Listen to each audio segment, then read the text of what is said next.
Assalamu alaikum everyone. We are meeting after a long time, 5 days. 5 days is a long time, and for you is a longer time in terms of forgetting what we were doing. Okay, so just to refresh your memories, we started with chapter 11, that is about spot speed studies. And in this chapter, we looked at what do we mean by spot speed. So that is the speed taken at a point or a very short segment. And why do we find it? To find out the free flow speed of the drivers, their choice of free flow speed, and what are the uses of the spot speed data. So we discussed them. Okay, and what are the parameters that we will use in the analysis. So we discuss some of the definitions, and we will today you will see. I think we will use all of them. Okay.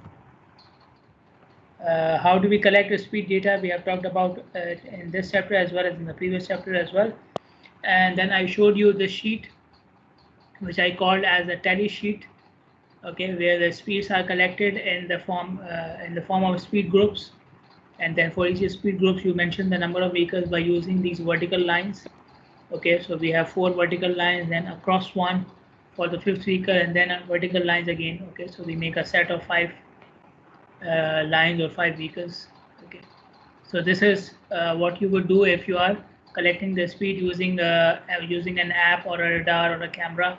So you have the speed directly and you can make these lines. But if you are taking the speed in terms of you will calculate the speed later on using the travel time, then you obviously you cannot use this sheet. You will have your own sheet where you will have the travel times. You will calculate the speed and then you will make this sheet directly. Okay, so even for this sheet you have to make the speed groups. Okay, and then for each speed group you have the middle speed, you have the number of values for each group. Okay, and I told you the first and the last group are the extra groups where we didn't observe any values, but we want to have them to close a curve. Okay, and I will tell you today why we want to do that. Okay, then you have the percentage of values in each group, that is number divided by the total.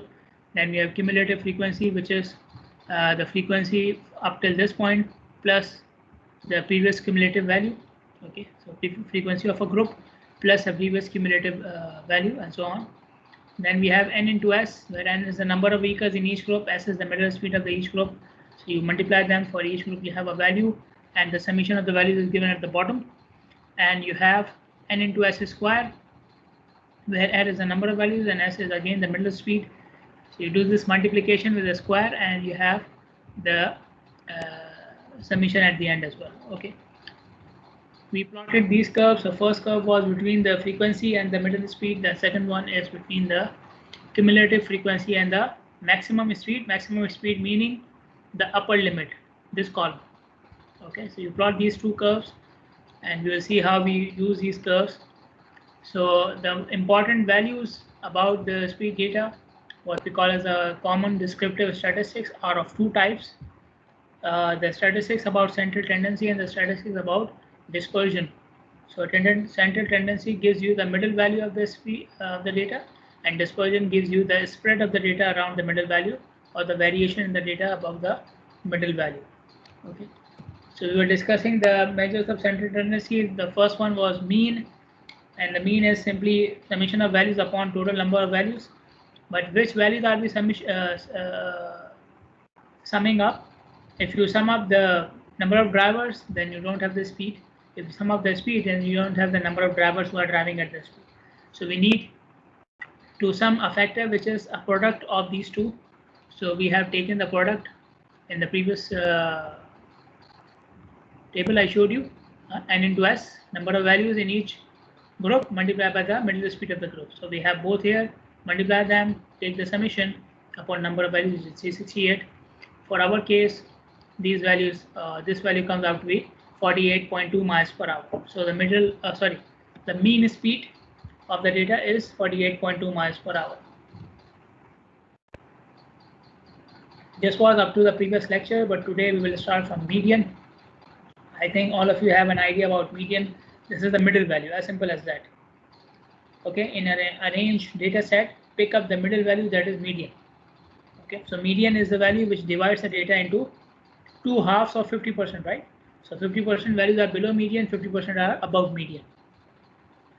So I can say median is the highest value for 50% drivers, right? And for 50% drivers, it is the lowest value. So highest value for any population of driver is known as a percentile. So median is a 50th percentile, 50th percentile of the data. Okay, and median is not affected by the magnitude. So even if the highest value is 100, the middle value will remain the same. For example, if I change the highest value from 100 to 110, the mean will change because I am taking n into s, so s will change.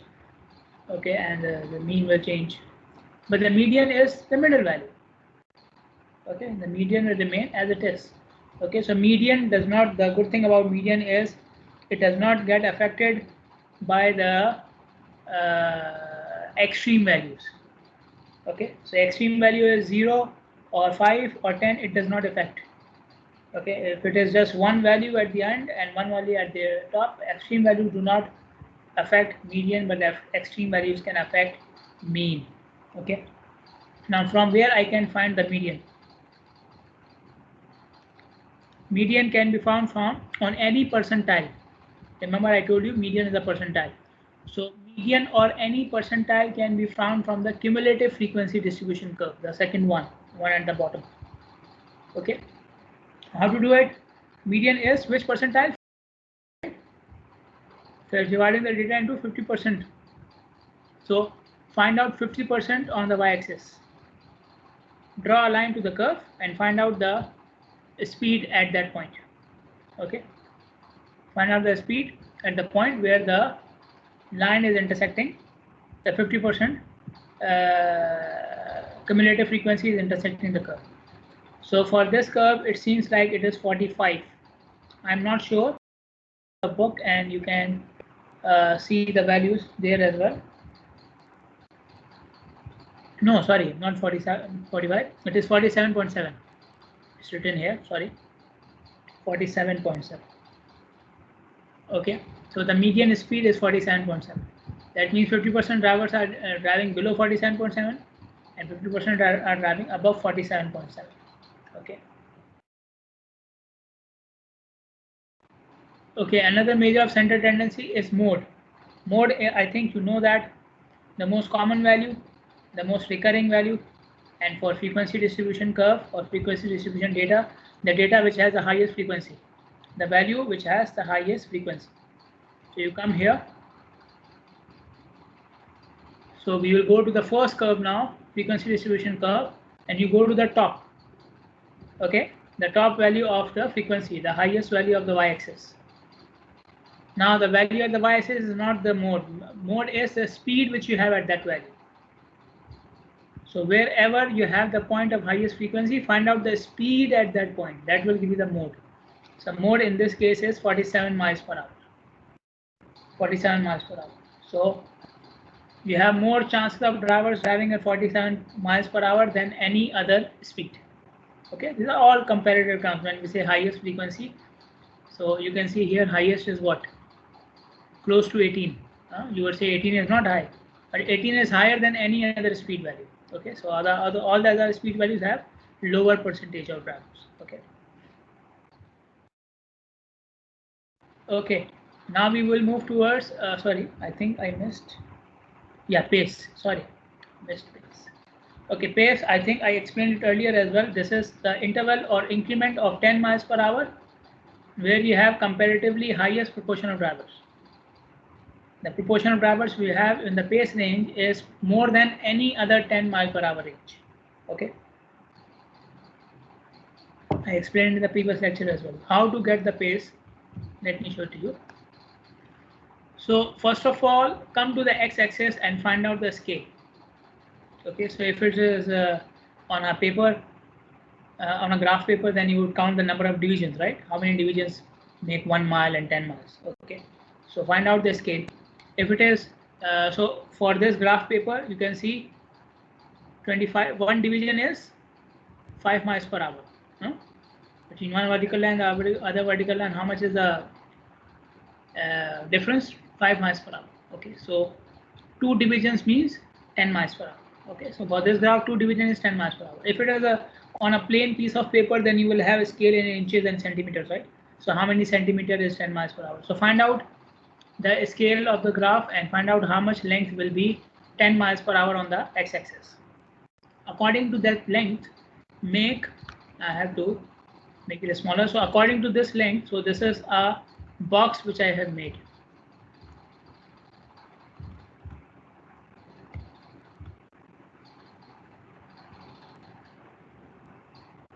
Solution for tutorials of chapter 9. Chapter 9 was what?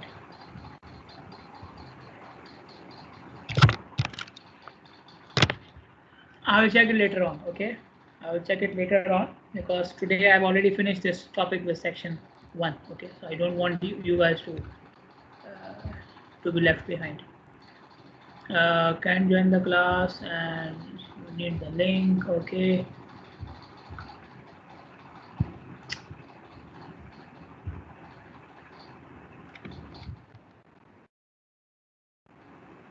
Okay, you are done. Okay, they should be able to join, right?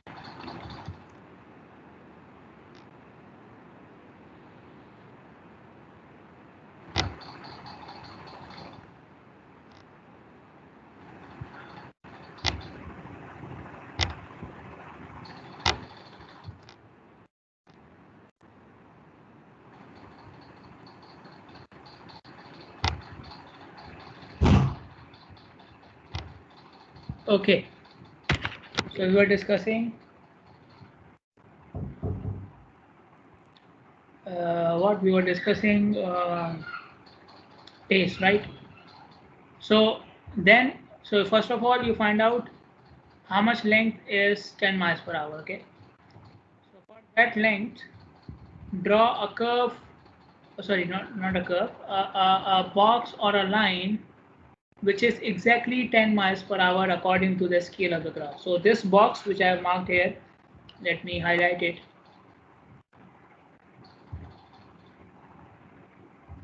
So this box you see on the x-axis, its width is 10 miles per hour.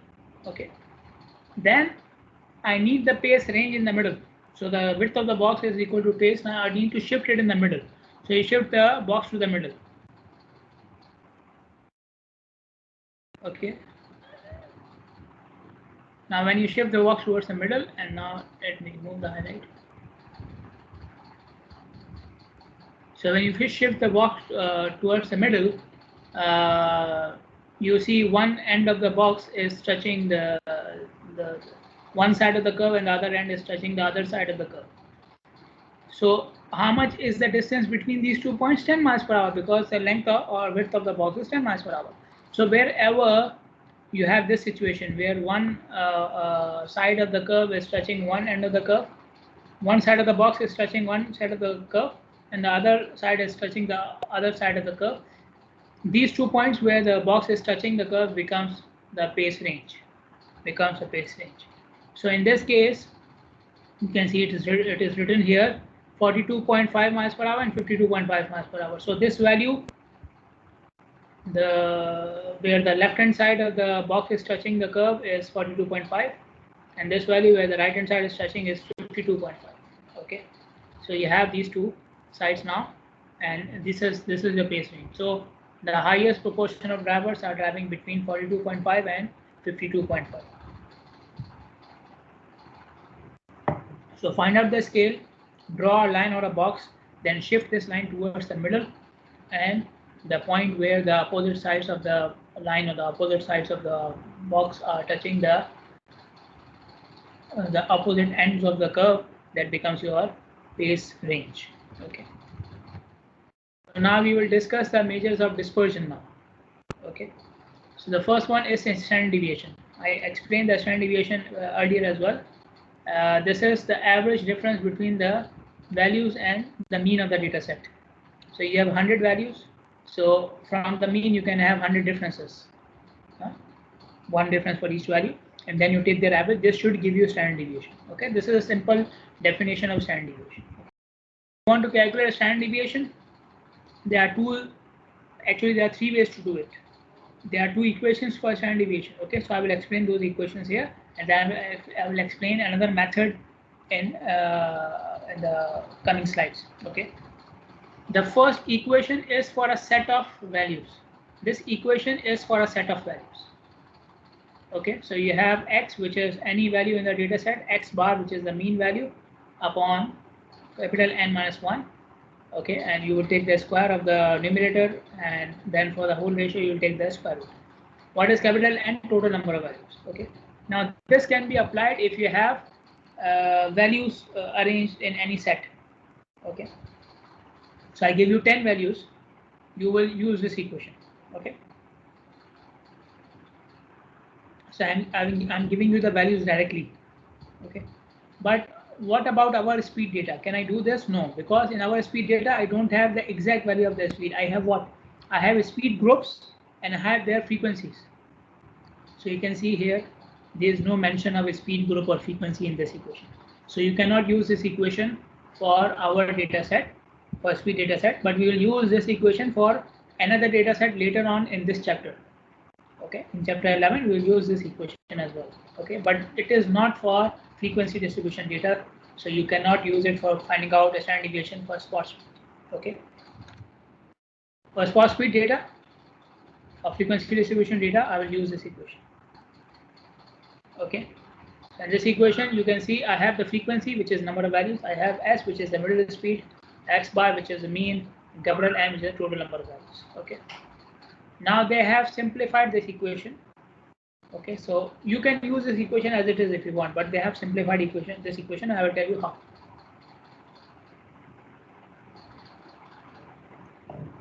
Okay, so you open this bracket and multiply summation of n with both values.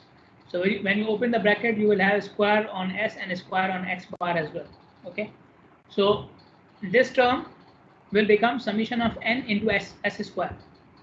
Summation of n into s square. So for each group I will have an n, and for each group I have an s, right? N and s.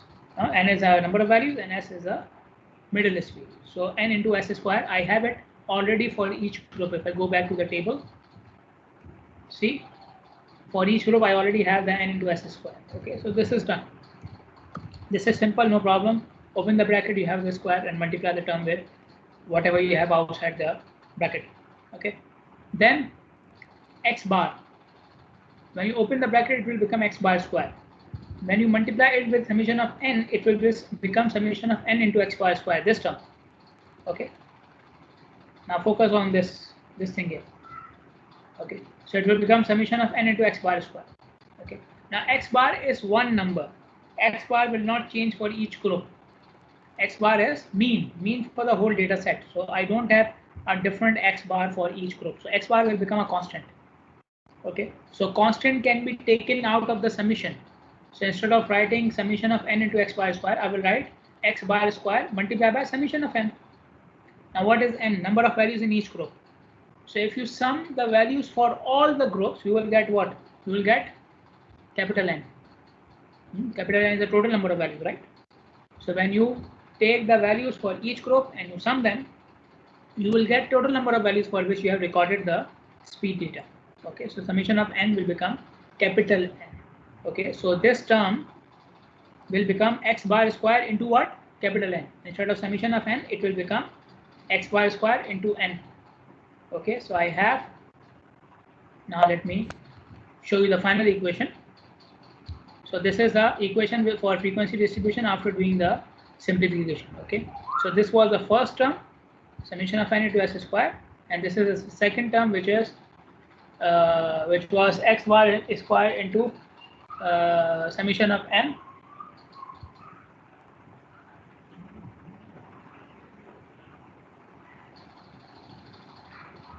Okay, and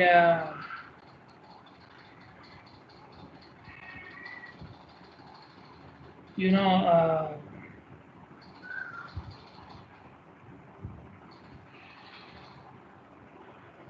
there is something very disturbing nowadays. People are so much online, okay, that they are looking for communication through Teams and WhatsApp and so on. Okay, so the usual communication method was email, and still we send official things through email, but people don't see it. They don't want to see it. They are so busy with how we can do this on Teams, how we can do this on Blackboard. They don't want to see their emails.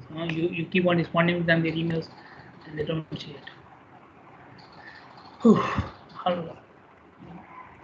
Anyway, this was just something personal. Okay, just some message came and it disturbs me a lot. Either you say to people, don't reply to me through email, or you don't contact people through email, and this is done. Okay, I think you guys are more efficient in this case. Yeah? If you want to do everything through Teams, you do everything through Teams. If you want to do everything to WhatsApp, you do everything to WhatsApp. Okay. So, anyways, you cannot change each and every one. Okay, so this is a simplified form of the equation. We have summation of n into s square, which was the first term. Then we have the second term, which was summation of n into x bar square. So it becomes summation of n into x bar square into summation of n. And summation of n became capital N. Okay. So we will use this equation. Okay. So I already have n into s square, which I showed you in the table as well, and their summation is given. Of n into s square is given. Okay, capital N is 368. Mean value I've already calculated in the previous lecture, 48.2. You put these values in the equation. The standard deviation for this data set is 6.14 miles per hour. 6.14 miles per hour. So each value has a average difference from the mean as 6.14 miles per hour. Now, if standard deviation is high, that means dispersion is high. Standard deviation is low, that means dispersion is low. Okay. This is the interpretation. Then percentage of values within the pace range. Now I have told you the values of the pace, which was 42.5 and 52.5, are the statistic for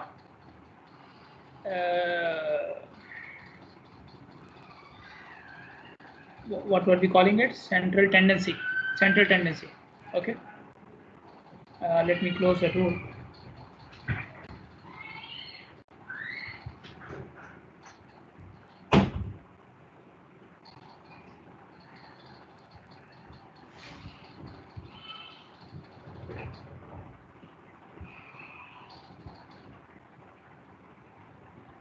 Okay, that was central tendency. So 42.5 and 52.5, the range is central tendency. Now I said in this range you have the highest proportion of travel. But what is this proportion?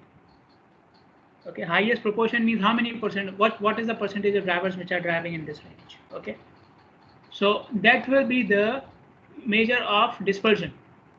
The percentage of drivers in the pace range is a measure of dispersion. The values of the pace range are measures of central tendency. Okay, so this is something you have to keep in mind. Okay, so from the pace range you can have measure of dispersion as well as measure of central tendency. Okay, central tendency is the value of the range itself, and dispersion is the percentage of drivers in the pace range. So if the percentage of drivers in the pace range is high, okay, or higher, okay, so for example, if it is I have two data sets, for example, two student groups come with two data sets. For one of them, the percentage of drivers in the pace range is 50%. For the other one, it is 60%. So which one has less dispersion? The one which has 60% pace drivers in the pace range has less dispersion because it has more drivers in the central range. Okay, it has more drivers in the central range, meaning the data is less dispersed. It has less variation. Okay, and vice versa. If you have less, so the other group has more dispersion. Okay.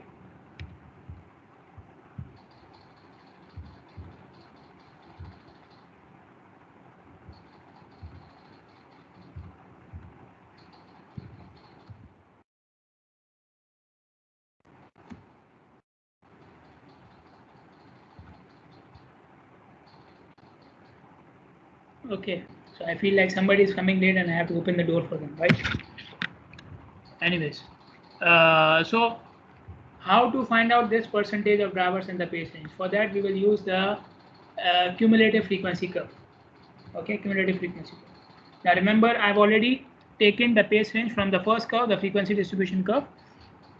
Now I want to know how many drivers are in the pace range.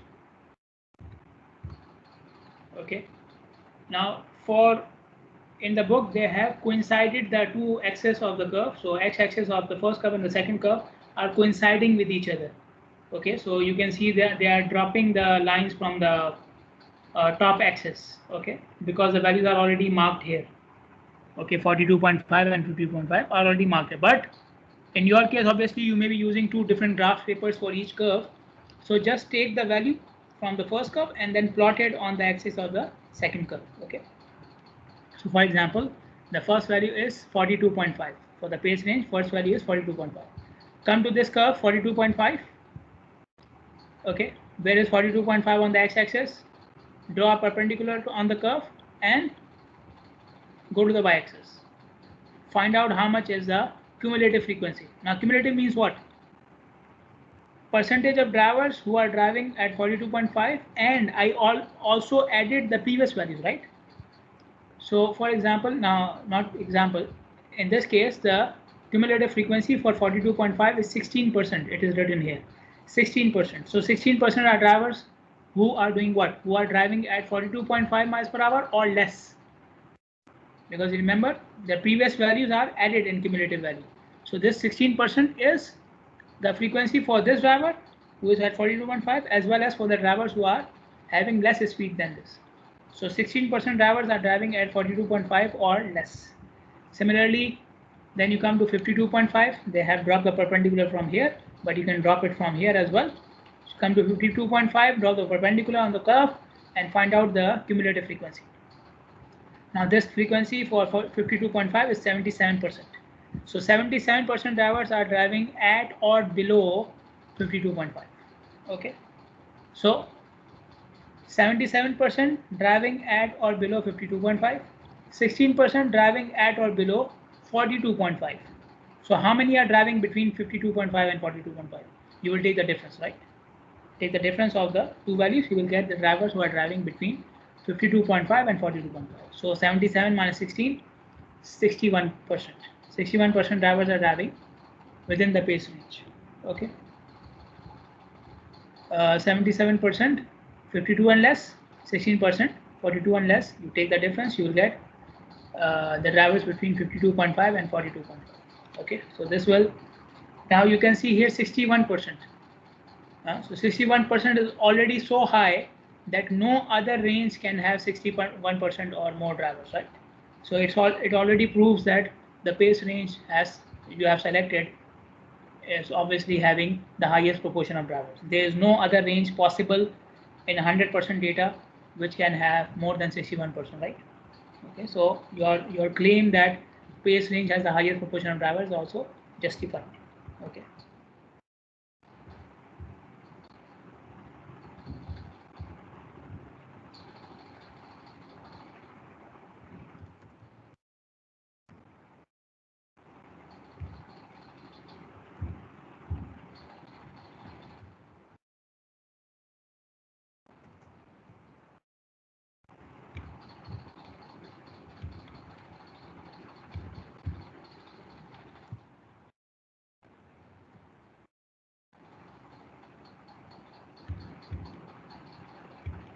Okay. When the percentage is less than 60, it means, again, it means the same thing. Okay, but in this case, it was very obvious. Okay, it was obvious, that's why I was telling you. If it is less than 60%, if it is less than 50% as well, even if it is less than 50%, it again means the same thing, that the pace range has the highest proportion of drivers. Okay, but it is not so obvious. Then you have to, in this case, you already know more than 60% is not possible for any other range. But if it is less than 50%, then somebody may say that you may have a percentage, you may have another range.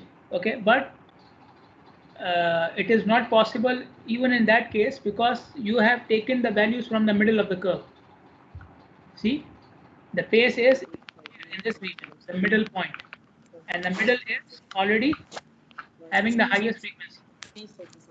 Okay, so that highest frequency can be less than, so these are comparative terms. Okay, for this example, I'm just giving you an extra point because it is very obvious. For other examples, it can be any value, but rest assured, be assured that if you found the pace range using this method, okay, where you find the 10 mile per hour range in the middle of the curve which has the highest frequency, this method will always give you the range of pace which has the highest frequency, which has the highest proportion of drivers compared to any other range. Okay, it will not be so obvious, it will not be so obvious, but it will still be comparatively highest proportion of drivers than any other 10 mile per hour range. Okay, so 61% is obvious, but for even if it is not so obvious, you can say with confidence that I found the pace range using this method, so this will by default give me the highest proportion of drivers. Okay, don't have to worry about that what percentage you get. It's not your concern, it's not your concern. Okay, whatever percentage you will get, this is the percentage of drivers in the pace range, and this is the highest percentage compared to any other range. So don't worry, don't worry. Okay, if it is less than 50% or 40%, doesn't matter, it is higher than any other range of 10 miles per hour in this data set. Okay, the important thing is find out the pace and the percentage in the correct with the correct method. Okay, so another measure of dispersion is 85th and 15th percentile speed. Okay, and as I said earlier, percentile is the highest value for a proportion of drivers. So 85th percentile means the highest speed for 85% drivers, and 15th percentile means the highest speed for 50% of the drivers. Okay, now what is the significance of these values? Okay, this is considered as the range of speed for reasonable drivers. Reasonable drivers. So anybody who is below 15%, 50th percentile, sorry, 50th percentile is considered too slow. He's on the slow extreme, the lower extreme of the curve, the lower extreme of the data. And anyone who is above 85th percentile is considered too fast. So he is in the upper extreme of the data set. Okay, so these are the so if you are considering the driver who is below 15 percentile, so he's a driver who doesn't have anywhere to go, he has no purpose in life, he likes the sound of the horns and so on. Okay, he just likes to be on the road, he's not going anywhere. Okay, or there is some problem with his car or something. Okay, so he is not the normal driver. Okay, I'm not driving for, not designing, I'm not considering those drivers. Okay, then 85th percentile, anybody who is above that, he is too fast. Okay, so he is in a hurry, he has too many things on his mind, maybe he's going to a hospital for an emergency. Okay, okay, so he's going too fast. Huh? The people who don't care, huh? Maybe he watches too many movies or something. Okay, yeah, just watch the whole series of Fast and Furious or something, huh? Okay, so for these so reasonable drivers are from 15 to 85th percentile. Okay, now what is the connection of these percentiles with the dispersion? If 15th and the 85th percentile speeds are very far from each other, okay, and in other words they are far from the middle as well, then the dispersion is high, and vice versa. Okay, so for example 15th percentile is 10 and the 85th percentile is 70 kilometers per hour. So 10 and 70, you can see the difference is so high, and the middle will be maybe 40 or something. So 40 to 70, lot of difference. 10 to 40, lot of difference. Okay, so whenever you have two values where you have these two values which are far from each other, you will see their difference from the mean is also very high, and in that case the dispersion is high, and vice versa. Okay, now from where I will get the 85th and the 15th percentile speed? I told you earlier as well, for median all percentiles come from the cumulative frequency distribution curve. So I'll go to the cumulative frequency distribution curve, the one at the bottom.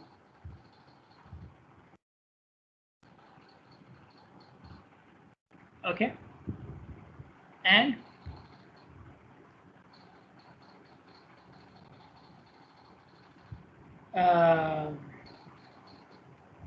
now I need what? 15th and 85th percentile. So on the y-axis, go to 15%, drop a perpendicular on the curve, find out the speed. This will be the 15th percentile. So in this case, 15th percentile is 42.4. Okay. Then come to the, for 85th percentile, come to the y-axis, draw a perpendicular at 85%. Okay. And then drop the, and find out the speed at that point where the perpendicular is touching the curve, and it comes out to be 54.7 for this curve. Okay, so 15th percentile is 44.4 and 85th percentile is 54.7. Okay, so reasonable driver should be within this range. Anybody who is below 42.4 is too slow. Anybody who is above 54.7 is too high, too fast. Okay.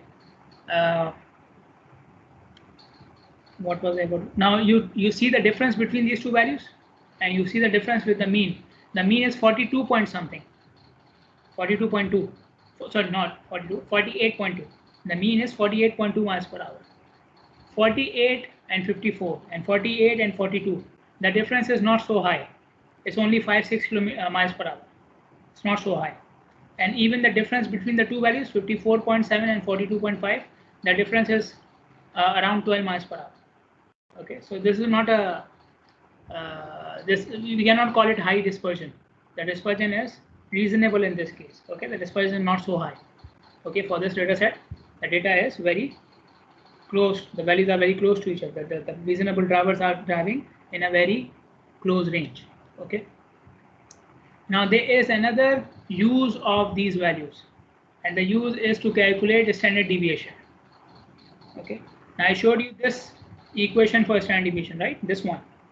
Now in this equation, to use this equation, I need what? I need number of values in each group. I need middle speed of each group. I need to know total number of values, and I also need to know the mean of the data. Okay. Now suppose somebody has collected the data. Okay. And that guy doesn't trust me. Okay. So he just gave me the frequency distribution curve, and that's it. He said, whatever you want, get it from the curve. I will not give you the data. I don't trust you. Okay, you cheated earlier from me, and the instructor deducted marks from both our projects and so on. Yeah, something like this. So in your case, not true, right? You happily share anything you can, right? You guys, yeah, which is good in some ways, but anyways, I don't prefer it. So you cannot use this equation if you don't have the full data set. Okay, you don't have the full data set, you cannot use this equation. But if you have just this cumulative frequency distribution curve, you can still find out 85th and 15th percentile speed, and then you can use those values to find out the standard deviation. Okay, you can use these values to find out the standard deviation. For example, the 15th percentile is 54.7, sorry, 42.4, and the 85th percentile is 54.7. Okay, so how much will be the standard deviation? Standard deviation will be their difference. So 54.7 minus 42.4 divided by 2. Okay, take the difference, divide by 2. This will give you the standard deviation.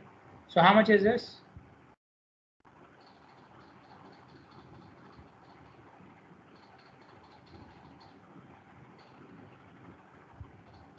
6.15. Okay, and the standard deviation which you found from the normal equation, which was 6.14. Okay, so you can see there is a very slight difference between them. Okay, but there will be some difference. In some cases, the difference can be more between the value from this equation and the value from the other equation. The difference can be less, or it can be more. Okay. Why? Because this one is more accurate. This equation is considered more accurate, and using the 15th and the 85th percentile is considered less accurate. Okay, so this is an approximate value. The one which you have just calculated from this equation is an approximate value. You see, even in the equation they have mentioned as estimated value of standard deviation. Okay, So wherever possible, we want to use the full equation, not this one, the full equation. Okay, wherever possible. Okay. Now, so these are the measures of central tendency and dispersion.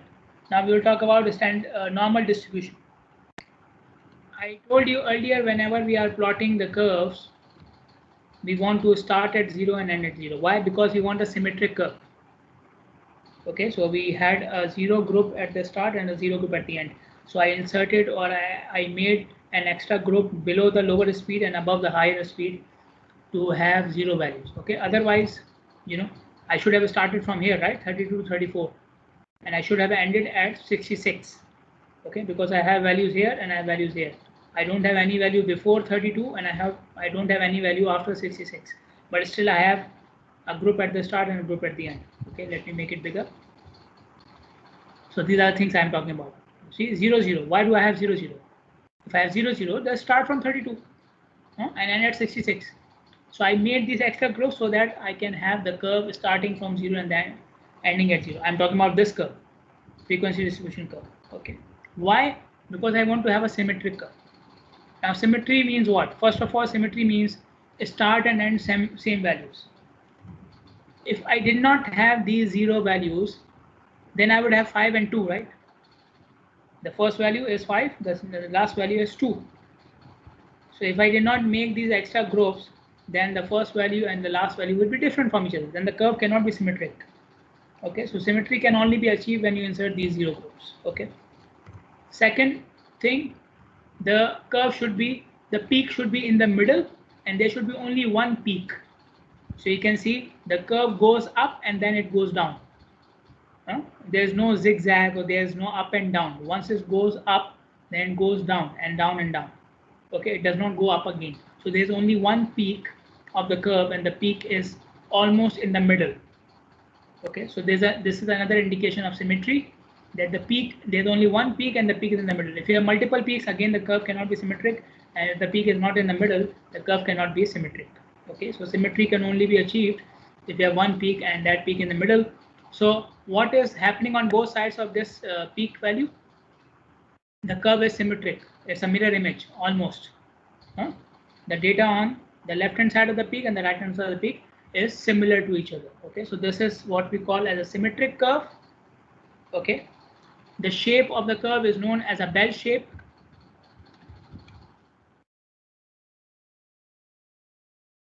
Okay, if you go to the industry and you deal with quality assurance and quality monitoring and so on, they do it now in the construction firms as well.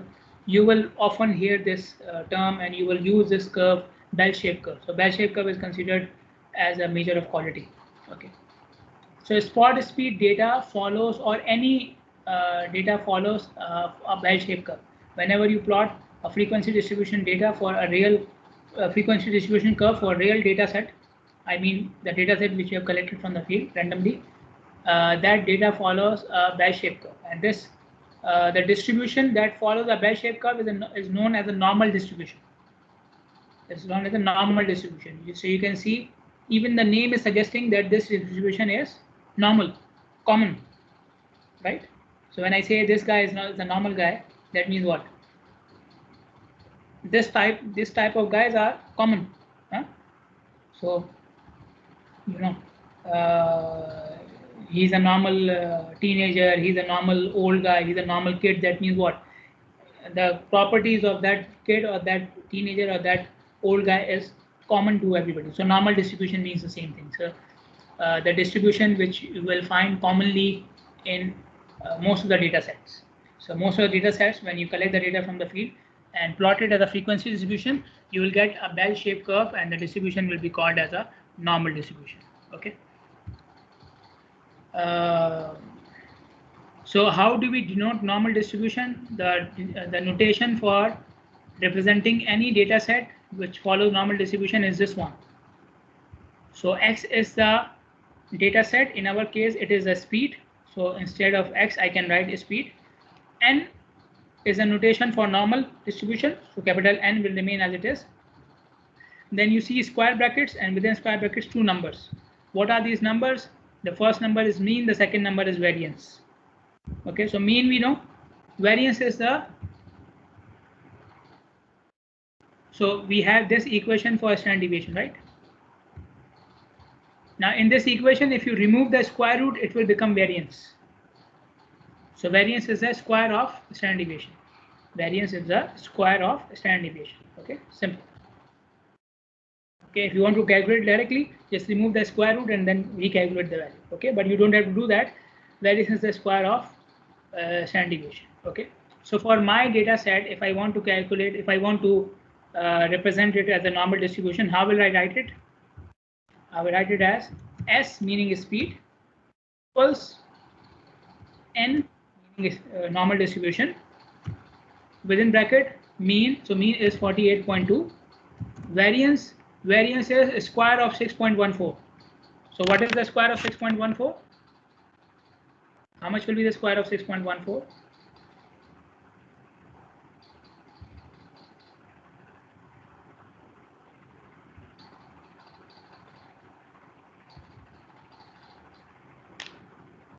Yes, square of 6.14. 37.69. Okay, 6.14 was the standard deviation. 6.14 was the standard deviation. That's why I'm saying square of 6.14. So 37.7. Okay, so this is the complete notation for showing my data follows normal distribution. S, speed, data which I collected, follows normal distribution, capital N. It has a mean of 48.2 miles per hour and has a variance of 37.7 square miles per square hour, right? Because you took the square of the standard deviation. So the units for standard deviation are miles per hour, and the square will be square miles per square hour. Okay. Now there is a specific normal distribution which we call as a standard normal distribution. Standard normal distribution. So what is a standard normal distribution? It is a normal distribution which has a mean of 0 and a variance of 1. Okay, so you can have any type of normal distribution with your data set, but it will not be called a standard normal data set, standard normal distribution, unless your mean is 0 and your variance is 1. So a standard normal distribution is represented with the letter Z. So you can see the full notation here. So instead of using equal to, they are putting what? Colon. So colon and equal to both can be used to show standard normal distribution. Okay, so Z equals N, normal distribution, which has a mean of 0 and variance of 1. Now, if you go to your textbook or any statistics software, or even to the help of Excel, MS Excel, or you go to any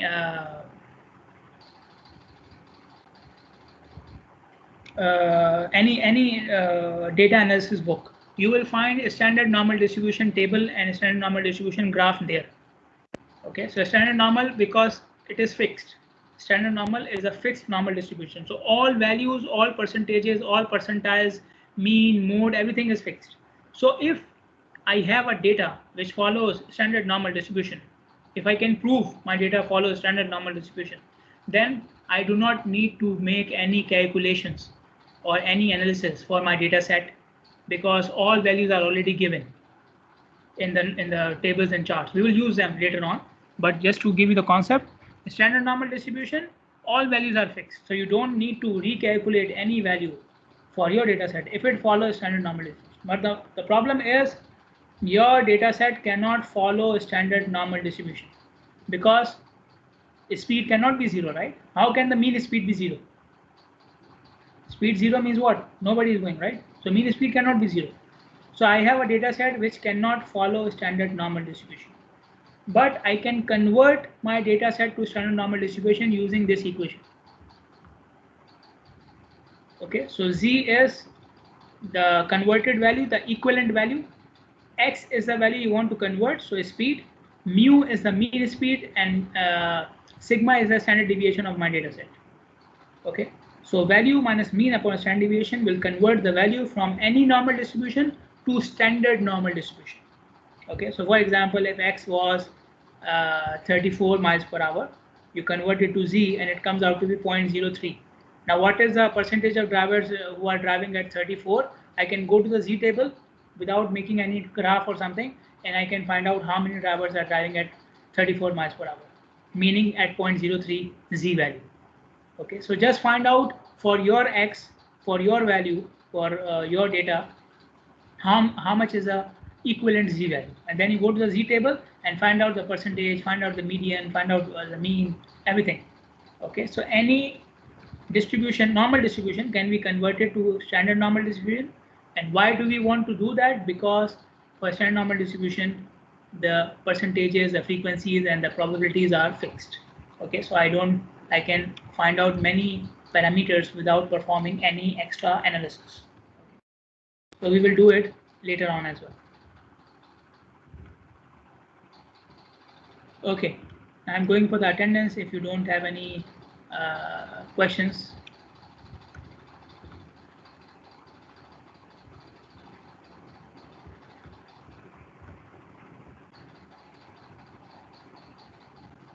दुआ रबी.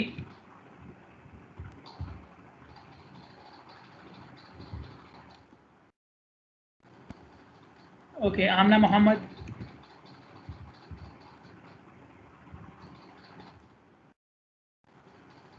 Muhammad Usama. Mark your attendance, you can leave. Amal, I added you. I think you are here. Fanhood. Okay. Muhammad Aman. Okay. Ali is here. Hakima Ali. Zahra Sayed.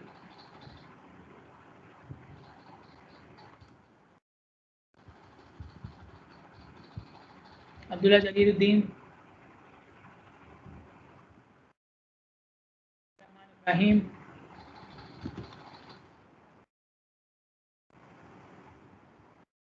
Nujul Salah.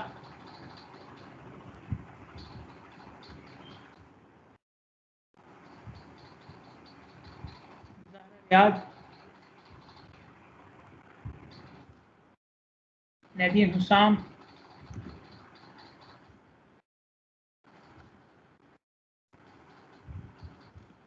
Okay, Nujul is here. Zahra Riyad is not here. Abu Bakr Ghani is here. Okay. Zahra Riyad is here as well. Okay, fine. Zainab Ali Ahmad. Mariam Abdul Amir.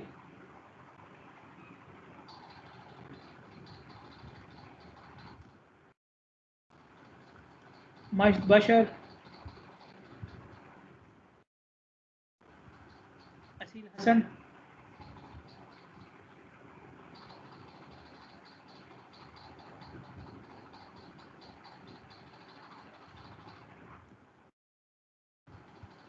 Ali Mustafa.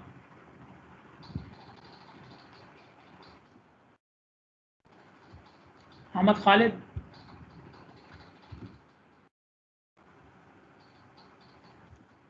Abdullah Usamuddin.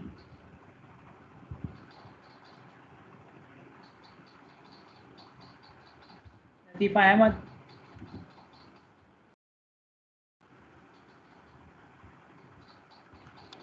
Fatma Abdali.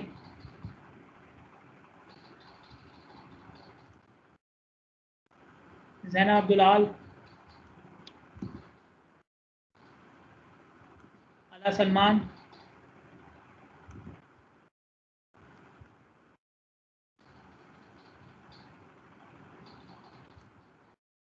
Isra Abdul Karim.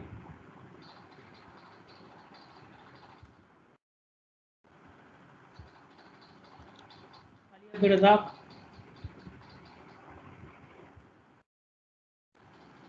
Elizabeth Ann.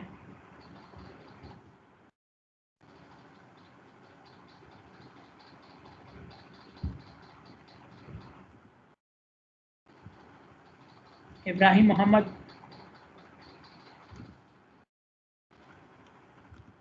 Okay, done everybody?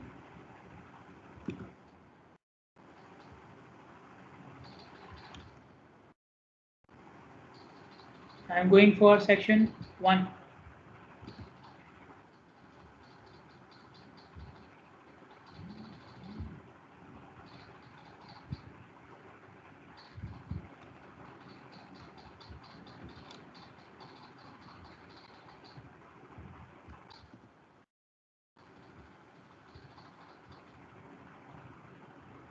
Okay. Iman Kamil.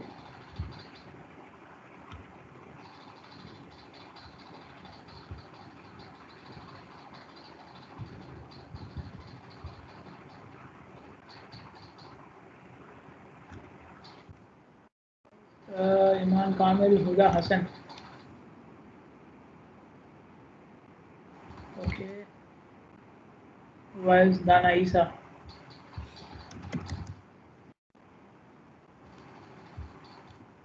Okay. Anybody else? Okay, Asil, I will just mark you. Khalif Qasim.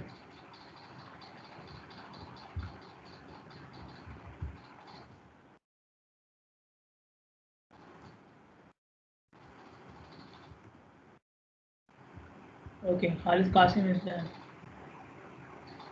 Okay, Asil, I will mark you. Okay. Anyone else? Think we are done, right?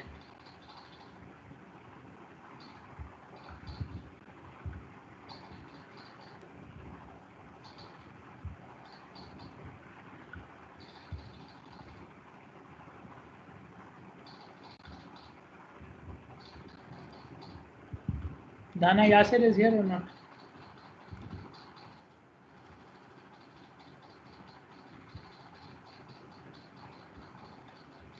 This is section 1 again.